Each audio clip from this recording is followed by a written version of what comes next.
Bonjour, bonsoir, mes frères et sœurs, que Dieu vous bénisse.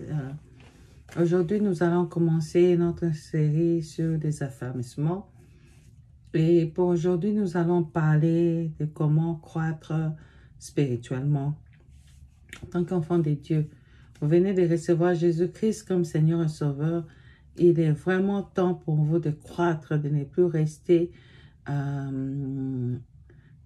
dans un stage où vous êtes bébé spirituel. Il faudra vraiment que vous puissiez chercher à connaître qui est Dieu, qui est Jésus-Christ, qui est le Saint-Esprit, à connaître vos droits et devoirs en tant qu'enfant de Dieu. Qu'est-ce que Dieu attend de vous? Qu'est-ce que vous attendez de Dieu?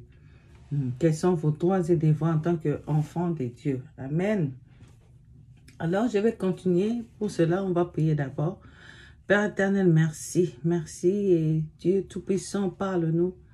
Utilise tout un chacun, que nous puissions comprendre et grandir spirituellement au nom de Jésus-Christ. Que le Saint-Esprit nous aide dans la sagesse et l'intelligence de pouvoir comprendre la parole de Dieu. Seigneur, aide-nous.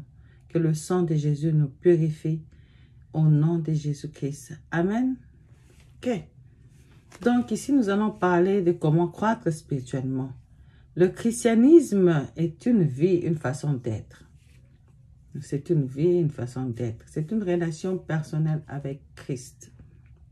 Amen. Une relation personnelle avec Dieu.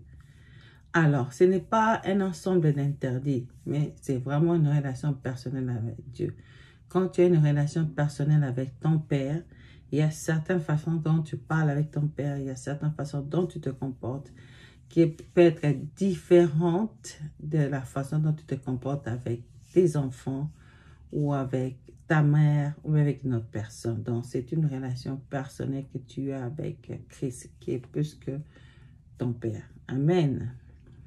Il est Dieu. Donc, pour croître, pour croître spirituellement, nous sommes appelés à faire 4 choses qui ne concernent pas les bonnes œuvres à accomplir pour être sauvé, mais plutôt ce que le chrétien déjà doit faire pour grandir dans sa foi. Parce que tu connais le Christ comme Seigneur Sauveur et comment tu peux faire pour grandir dans la foi. Et voilà ce que nous allons partager aujourd'hui. Nous devons savoir que tout enfant nouveau-né a besoin de grandir. Et s'il ne fait pas, c'est vraiment des questions dont les parents se posent. Ils doivent aller vérifier pourquoi cet enfant ne mange pas, pourquoi cet enfant ne fait pas ceci, pourquoi cet enfant ne grandit pas, qu'est-ce qui ne va pas. Donc voilà, mais comme chrétiens aussi, ce sont des chrétiens dont nous pouvons nous poser nous-mêmes ou alors d'autres personnes peuvent se poser. Pourquoi ces chrétiens ne grandissent pas? Parce que peut-être ces chrétiens ne connaissent pas ses droits et devoirs. Voyez comme un bébé, on fait manger le bébé à un certain âge, on l'aide après 3 mois à s'asseoir. Après quelques mois, après que le bébé soit assis, on fait de notre mieux que le bébé puisse apprendre à s'élever, à marcher, parce que vraiment, cette époque, ces mois, si ça passe, ça devient, il y aura un point d'interrogation. Pourquoi le bébé ne marche pas à cet âge, à 5 ans, à ceci? On doit chercher la réponse. Voilà. Donc nous, en tant que chrétiens, quand nous sommes nés de nouveau, nous devons savoir, nous devons chercher à grandir. Amen. Donc, entre parenthèses.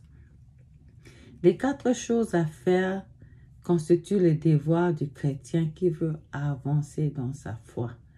Et ce sont les 4 bonnes habitudes que le chrétien doit cultiver pour croître. Quand tu viens d'accepter Jésus-Christ comme Seigneur et Sauveur, il y a des choses que tu dois faire pour pouvoir grandir ou croître spirituellement. La première des choses, toujours lire la parole de Dieu. Méditer la parole de Dieu chaque jour. Ça va vraiment t'aider. Excusez-moi. Ça va t'aider à comprendre ce qui est important, qui est Dieu et qu'est-ce que Dieu attend de vous. Donc, le Dieu des chrétiens est un Dieu vivant. Il a parlé depuis toujours et continue à le faire encore. Il a relevé il a montré sa volonté qui est contenue dans la Bible. Ainsi donc, la Bible est la parole de Dieu par et pour tous les hommes. Pour les hommes, c'est la Bible. Pour commencer, il faut posséder une Bible. Quand tu viens d'accepter Jésus, la première des choses, tu dois avoir une Bible. Ce sera votre bien le plus précieux. Il est conseillé aux nouveaux chrétiens convertis de commencer à lire la Bible par le Nouveau Testament, car la Bible a deux parties, l'Ancien Testament et le Nouveau Testament. Alors, vous commencez avec le Nouveau Testament et puis après, vous pouvez aller et continuer avec l'Ancien Testament. Amen.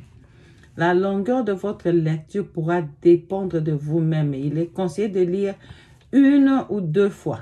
Donc, un ou deux chapitres par jour dans une version de la Bible qui est à votre portée. Okay? Il est conseillé de lire un chapitre ou deux chapitres par jour. Qu'est-ce que signifie méditer pour les chrétiens? C'est simplement lire la parole de Dieu. Donc, nous allons vous montrer comment vous pouvez méditer la parole de Dieu. Lire, méditer la parole de Dieu. Ce n'est pas en cherchant à rester calme et à ouvrir, fermer les yeux comme d'autres personnes le font. Non, c'est prendre votre Bible, vous lisez. Vous lisez votre... Quand vous lisez, vous n'allez pas lire comme un roman. Là, vous allez lire, on va vous montrer quelques étapes après comment vous pouvez méditer la parole de Dieu.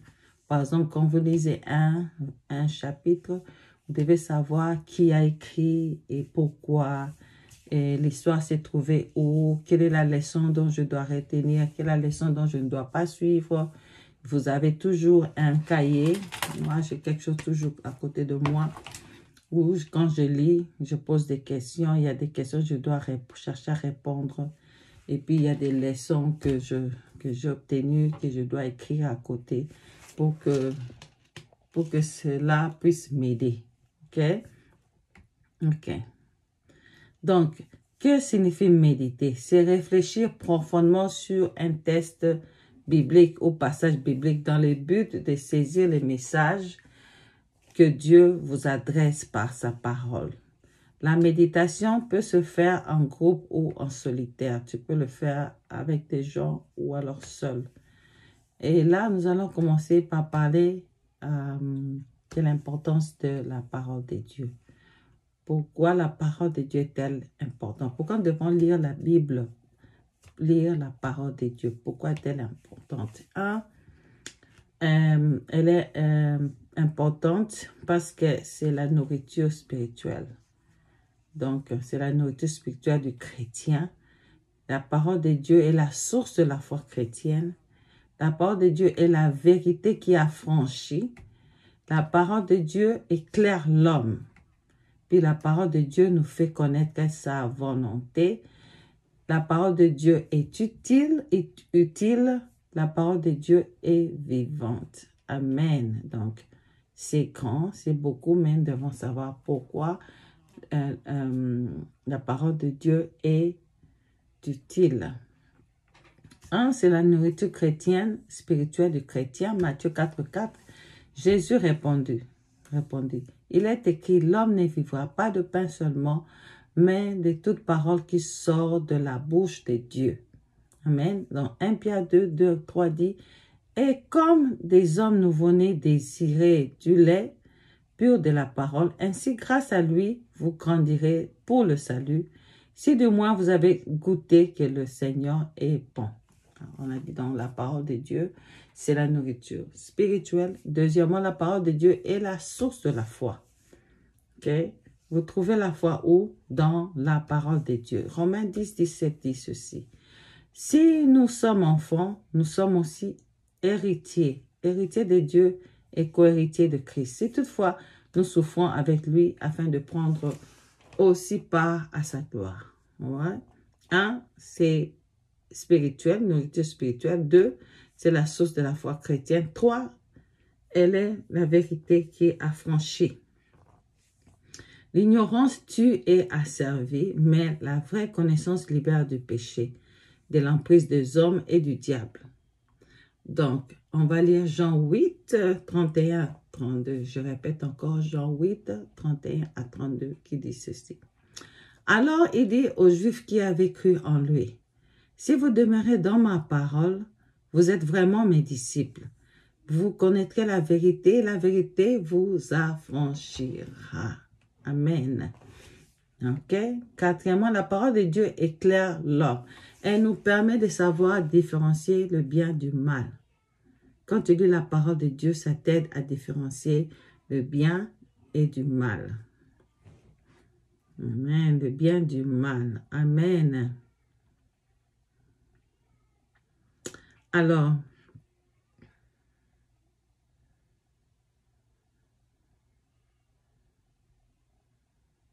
ça nous permet aussi de connaître les conséquences de telle ou telle action. Quand on lit la Bible, ça nous permet de connaître les conséquences de telle ou telle action. De comprendre aussi la stratégie de l'ennemi. Psaume 119, 100 et 5 nous dit, « Ta parole est une lampe à mes pieds et une lumière sur mon sentier. » Ok? La parole de Dieu nous fait connaître aussi la volonté de Dieu.